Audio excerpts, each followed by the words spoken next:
My name is Jason Laverius, and I'm the General Manager for iFLY Virginia Beach, as well as the STEM educator for our organization.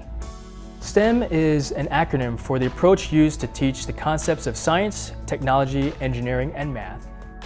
STEM applies to everything we do at iFLY Virginia Beach, from the technology to run this engineering concept of a wind tunnel to the sciences behind the actual body flight.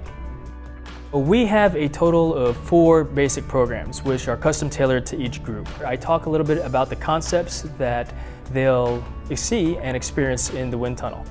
Once we complete the STEM presentation itself, we will conduct a ball demonstration that will show them how the concepts apply directly in the wind tunnel using various objects like a wiffle ball, a tennis ball, basketball, a large yoga ball, a cylinder shape, and I'll also put water in the wind tunnel to show them what raindrops look like. After they experience the ball demonstration, we put them back into the party room where we then conduct a laboratory exercise.